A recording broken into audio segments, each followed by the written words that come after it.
목이 칼칼하거나 입안이 헐었을 때 우리 부모님들이 가장 먼저 찾는 게 바로 소금물 가글이죠. 간편하고 효과도 좋아서 오랜 세월 사랑받아 왔지만 방법이 틀리면 오히려 입안을 상하게 할 수 있습니다. 특히 너무 진하게 타거나 하루에 여러 번 반복하면 점막이 자극되고 염증이 심해질 수 있는데요. 오늘은 노년 건강을 위한 안전한 사용법과 주의사항, 그리고 끝에 한눈에 보는 체크리스트까지 깔끔하게 정리해 드릴게요. 시작 전에 구독과 좋아요 눌러주시고 끝까지 시청해주세요. 여러분, 혹시 이런 경험 있으신가요? 목이 아파서 소금물 가글 했는데 오히려 입안이 더 따갑고 심지어 잇몸에서 피가 나기도 했던 경험 말입니다. 실제로 저희 어머니가 감기에 걸려서 짜면 짤수록 효과가 좋겠지 생각하시고 소금을 듬뿍 넣어서 하루에 5번 이상 가글 하셨대요. 결과가 어땠을까요? 입안이 헐고 잇몸에서 피까지 나서 결국 병원을 가셨습니다. 이게 바로 잘못된 방법으로 소금물 가글을 했기 때문인데요. 사실 소금물 가글은 제대로만 하면 우리 몸에 정말 좋은 효과가 많습니다. 먼저 왜 소금물이 목과 입 건강에 도움이 되는지부터 알아볼게요. 소금물 가글이 목 건강에 좋은 이유 첫 번째는 바로 인후통과 감기 증상을 완화시켜주기 때문입니다. 김치가 처음에는 아삭아삭하다가 시간이 지나면서 물러지는 거 보신 적 있으시죠? 이게 바로 소금의 삼투압 때문인데요. 우리 목도 마찬가지입니다. 우리가 소금물을 입에 머금고 있으면요, 삼투압 작용으로 염증 부위의 붓기가 줄어듭니다. 이렇듯 따뜻한 소금물로 가글하면 목감기로 인한 인후통을 줄이는 데 도움이 되는데요. 그리고 목 점막을 촉촉하게 만들어줘서 기침을 하거나 목이 부었을 때 생기는 통증을 줄여줍니다. 실제로 미국 암학회에서도 암 환자의 방사선 치료 후 인후통 완화를 위해 소금물 가글을 권장하고 있을 정도입니다. 그런데 사실 소금물 가글이 감기 바이러스를 없애주는 건 아닙니다. 대신 여러 증상을 덜어주는 역할이라고 생각하시면 좋습니다. 소금물 가글 두 번째 효능은 바로 구강세균을 억제하고 충치 예방에 도움을 준다는 건데요. 우리 입안에는 무려 700종류가 넘는 세균이 살고 있다고 합니다. 이 중에는 충치를 일으키는 나쁜 균이 많은데요. 소금물에는 약한 항균 작용이 있습니다. 그래서 우리 입속 세균이 늘어나는 것을 어느 정도 억제하는 거죠. 실제로 한 실험에서 21일간 하루 2번 어린이들이 소금물로 가글한 결과 구강세균 수가 줄어든 것으로 나타났는데요. 물론 시중에 판매하고 있는 리스테린 같은 구강청결제보다는 효과가 떨어집니다. 하지만 화학물질이 싫으신 분들에게는 천연재료로 만든 안전한 대안이 될 수 있겠죠. 특히 침 분비를 촉진하기 때문에 직업 때문에 말을 많이 하시는 분들께 추천드립니다. 소금물 가글 세 번째 효능은 바로 잇몸 염증과 붓기를 완화시켜 주는데요. 여러분, 혹시 치과에서 발치하고 나면 잇몸이 퉁퉁 붓고 욱신거려서 고생해 보신 적 있으시죠? 이럴 때 치과 의사 선생님들이 하시는 말씀이 있습니다. 집에 가셔서 따뜻한 소금물로 하루에 2-3번 가볍게 헹궈주세요. 실제로 사랑니를 빼고 약만 드셨을 때보다 소금물 가글을 병행했을 때 붓기와 통증이 훨씬 빨리 가라앉았다고 합니다. 또 한 가지, 어르신들 중에 틀니하신 분들 많으시죠?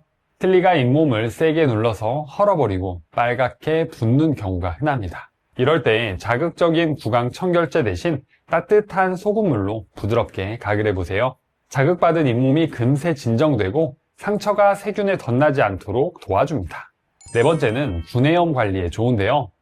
여러분, 혹시 입안에 작은 궤양, 구내염 때문에 밥 먹을 때나 양치할 때 너무 아프셨던 경험 있으시죠? 그럴 때 소금물 가글이 의외로 큰 도움이 됩니다. 특히 연한 농도의 소금물로 입안을 부드럽게 헹궈주면 상처 부위를 소독해주고 세균 번식을 억제해서 치유를 도와주는데요. 또한 궤양 부위를 약간 건조시켜 통증을 일시적으로 줄여주는 효과도 있습니다. 실제로 한 연구에서도 소금물 가글을 꾸준히 했을 때 구내염의 치유 시간이 단축될 수 있다는 결과가 보고된 바 있는데요. 즉, 입안이 헐었을 때 비싼 약 없이도 집에서 간단히 관리할 수 있는 방법이라는 거죠. 하지만 여기서 꼭 기억하셔야 할 점이 있습니다. 진하게 탈수록 더 좋지 않을까? 이렇게 생각하시기 쉬운데요. 너무 짠 소금물은 오히려 상처 부위를 더 심하게 자극해서 따가움이 심해지고 통증이 더 커질 수 있습니다. 마지막으로 입냄새 완화에도 도움이 되는데요. 혹시 이런 경험 있으신가요? 아침에 일어나면 입에서 불쾌한 냄새가 나서 가족과 대화하기가 민망했던 적, 혹은 식사 후에 양치는 못하고 입안이 텁텁해서 불편했던 적, 이럴 때 소금물 가글을 해주시면 구강 속 세균을 줄여주고 음식 찌꺼기를 씻어내서 입냄새를 가볍게 잡아주는 효과가 있습니다. 특히 식사 후나 잠들기 전에 따뜻한 소금물로 입안을 헹궈주시면 자면서 세균이 번식하는 걸 막아서 아침에 일어날 때 느껴지는 입냄새가 훨씬 줄어듭니다. 물론 만성적인 구취는 충치, 잇몸 질환, 편도결석 등 다른 원인이 있을 수 있으니까 며칠 이상 계속된다면 반드시 치과 진료를 받아보셔야 합니다. 이렇게 몸에 좋은 소금물 가글이지만 잘못된 방법으로 사용하면 오히려 독이 될 수 있는데요. 지금부터 소금물 가글이 독이 되는 경우를 알려드리겠습니다. 첫 번째 부작용은 바로 점막 자극과 손상입니다. 농도가 지나치게 높은 소금물, 즉 3%를 초과하는 짠 소금물을 자주 사용하면 입안의 연약한 점막이 자극을 받아 따끔거리거나 벗겨질 수 있습니다. 심한 경우 점막에 미세한 상처나 출혈이 생기고 염증이 악화될 위험이 있는데요. 실제로 한 어르신은 세균을 확실히 잡으려면 짜게 해야 한다는 생각에 소금을 듬뿍 넣고 매일 진하게 가글을 하셨습니다. 며칠 지나지 않아 입안이 화끈거리고 작은 상처가 생기며 피가 비치기까지 했습니다. 이런 사례처럼 짜게 할수록 좋다는 생각은 큰 착각입니다. 반드시 적정 농도를 지키는 것이 중요합니다. 두 번째는 구강 건조증인데요. 소금기는 수분을 끌어당기는 성질이 있어서 고농도 소금물로 가글하면 일시적으로 구강 점막의 수분이 빠져나가 입안이 건조해질 수 있습니다. 입안이 마르면 오히려 세균이 더 잘 증식하는 환경이 되어 구취나 구강염이 악화될 수 있는데요. 실제로 너무 자주 소금물 가글을 한 분이 있었습니다. 구취가 걱정돼 하루에 5번 이상 가글을 했는데 오히려 입안이 바짝 마르고 잇몸이 더 붓는 역효과를 보셨죠? 과유불급, 너무 잦은 소금물 가글은 입안을 망가뜨릴 수 있습니다. 세 번째로 주의하실 분들은 바로 고혈압 환자분들인데요. 가글한 후 뱉어내더라도 소량의 소금기가 입안 점막을 통해 흡수되거나 삼켜질 수 있습니다. 고혈압이나 신부전 등 저염식이 필수인 분들의 경우 잦은 소금물 가글이 바람직하지 않을 수 있는데요. 네 번째는 만성 콩팥병이 있으신 분들인데요. 만성 콩팥병처럼 나트륨 섭취 제한이 필요한 분들도 유사한 주의가 필요합니다. 신장 기능이 떨어진 분들은 체내 나트륨 조절이 어려워 소량을 삼켜도 영향을 받을 수 있으므로 가능하면 소금물 가글을 피하거나 하더라도 아주 가볍게 하는 것이 좋습니다.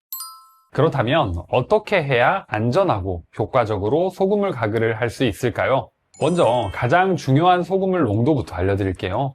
너무 짠 소금물은 점막을 자극하고 손상시킬 수 있으므로 0.9%에 가까운 농도로 타는 것이 안전합니다.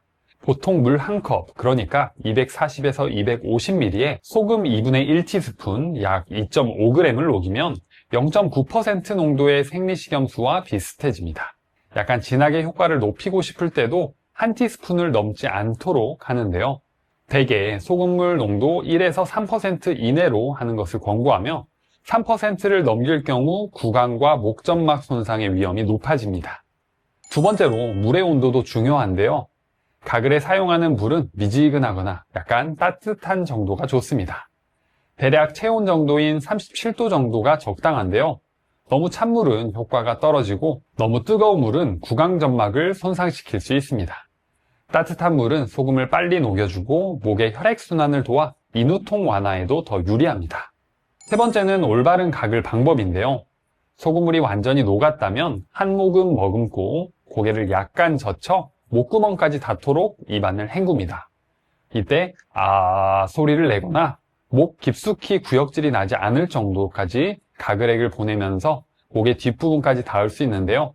약 30초간 가글한 후 뱉어냅니다. 30초 이상 지나치게 오래 가글하면 오히려 입안이 건조해질 수 있으므로 한 번에 너무 길게 하지 않는 게 좋습니다. 네 번째는 가글 횟수와 빈도인데요. 일반적인 구강 위생 유지 목적으로는 하루 1에서 2회 가글이면 충분합니다. 특히 저녁 식사 후나 자기 전에 한 번 가글하면 구강 내 세균 증식을 억제하고 입안을 청결하게 유지하는 데 도움이 되는데요. 감기로 목이 아플 때는 일시적으로 횟수를 늘려 하루 2회에서 4회까지 해도 되지만 이 경우에도 며칠 이상 장기간 너무 자주 하지 않도록 합니다. 소금물에 다른 것을 넣어서 각을 하면 더 좋지 않을까 생각하시는 분들 계시죠? 지금부터는 소금물 가글에 함께 넣으면 좋은 것들에 대해서 알아보겠습니다. 첫 번째로 베이킹소다를 첨가하는 방법인데요. 베이킹소다는 약 알칼리성이라서 소금물에 조금 타서 각을 하면 입안을 알칼리화하여 산성으로 인한 자극을 완화하는 효과가 있습니다. 특히 구내염이 있을 때 입안이 산성으로 기울어 상처를 더 아프게 하는데요. 이때 소금 대신 베이킹소다 용액으로 헹구면 산도를 중화시켜 통증을 줄이고 염증 완화에 도움이 될 수 있습니다. 미지근한 물 1컵에 베이킹소다 1작은술을 넣어 2에서 3분간 입에 머금었다 뱉어내면 됩니다. 두 번째로는 프로폴리스를 첨가하는 방법이 있습니다. 여러분, 프로폴리스 많이 들어보셨죠? 꿀벌이 나무 수액과 자신의 분비물을 섞어 만든 천연 항균 물질입니다. 벌집을 세균이나 곰팡이로부터 지켜주는 역할을 하는데 이 성분을 우리 입안에 활용할 수 있는 겁니다. 실제로 프로폴리스에는 플라보노이드, 페놀 화합물 같은 천연 항산화, 항균 성분이 풍부합니다. 여러 연구에서 프로폴리스 추출물이 구내염, 잇몸염증, 입안 세균 억제에 도움을 준다고 보고됐습니다. 특히 구내염 환자들을 대상으로 한 임상시험에서는 프로폴리스 가글을 한 그룹에서 통증이 줄고 상처 치유가 빨라졌다는 결과도 있습니다. 그렇다면 어떻게 사용할까요? 시중에서 판매되는 프로폴리스 액상 제품이 있습니다. 보통 한두 방울을 따뜻한 소금물 1컵에 떨어뜨려 잘 섞은 뒤 30초 정도 가글하고 뱉어내시면 됩니다. 직접 농축액을 입에 원액으로 쓰면 너무 자극적일 수 있으니까 반드시 물에 희석해서 사용하는 것이 안전합니다. 하지만 주의할 점도 있습니다. 프로폴리스는 꿀벌에서 나온 성분이라 꿀 알레르기나 벌 알레르기가 있으신 분은 사용을 피해야 합니다. 또 일부 분들은 입안 점막에 가벼운 자극이나 따가움을 느낄 수 있습니다. 따라서 처음 사용하실 때는 아주 소량으로 테스트해 보시는 것이 좋습니다. 세 번째로는 녹차 우린 물을 함께 사용하는 방법입니다. 여러분, 차 마실 때 즐겨 드시는 녹차, 이 녹차에도 입안 건강에 좋은 성분이 가득 들어있다는 사실 알고 계셨나요? 녹차에는 카테킨이라는 강력한 항산화 성분이 들어있습니다. 이 성분은 입속 세균이 내는 독소를 억제하고 잇몸 염증을 줄여주는 효과가 있는데요. 또한 입냄새의 원인균을 줄여 구취 개선에도 도움을 줍니다. 실제 연구에서도 녹차 추출물을 가글에 활용했을 때 구강 세균수가 줄고 잇몸 염증 지표가 개선되었다는 보고가 있습니다. 사용 방법은 간단합니다. 녹차 티백이나 잎차를 뜨거운 물에 우려내서 적당히 식힌 뒤 여기에 소금을 소량 섞어 가글하는 겁니다.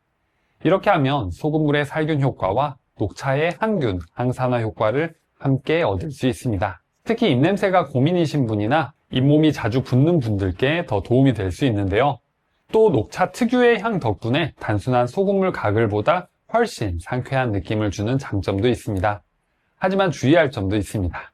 녹차에는 카페인이 들어있으므로 취침 직전에는 사용하지 않는 것이 좋습니다. 또 너무 진하게 우리면 쓴맛이 강해져서 오히려 부담이 될 수도 있으니까 연하게 우리신 다음 소금과 함께 쓰시는 걸 권장합니다. 마지막으로 꼭 피해야 할 잘못된 민간요법들이 있습니다. 먼저 식초 가글은 절대 하시면 안 됩니다. 일부 어르신들이 식초는 세균을 죽이니까 가글하면 좋다는 이야기 들으신 적 있으실 건데요. 하지만 식초는 강한 산성이라 가글을 할 경우 일시적으로 상쾌한 느낌을 줄 수는 있어도 실제로는 치아의 범랑지를 부식시키고 구강 점막에 강한 자극을 줍니다. 천연이라 안전하다는 생각으로 식초를 쓰시면 큰일입니다. 두 번째로는 에센셜 오일 가글도 위험한데요. 또 어떤 분들은 티트리, 페퍼민트 같은 에센셜 오일을 물에 떨어뜨려 가글하시기도 하는데요. 이 또한 위험합니다. 에센셜 오일은 고농축 기름이라 직접 입에 넣으면 구강 점막에 화학 화상을 입힐 수 있습니다. 삼킬 경우에는 속쓰림이나 구토, 심한 경우 신경계 부작용까지 일으킬 수 있습니다. 실제로 해외에서는 티트리 오일을 직접 입안에 사용하다가 혀와 입술이 심하게 붓고 응급실에 실려간 사례도 보고된 바 있습니다. 시중에 판매되는 구강 청결제 중 일부에 에센셜 오일 성분이 소량 포함된 제품이 있긴 하지만 이는 안전하게 희석된 제품일 뿐 원액을 집에서 직접 쓰는 것은 매우 위험합니다. 오늘 내용이 좋으셨다면 구독과 좋아요를 꼭 눌러주세요. 잘 들었습니다 댓글 한마디가 저에게 큰 힘이 됩니다.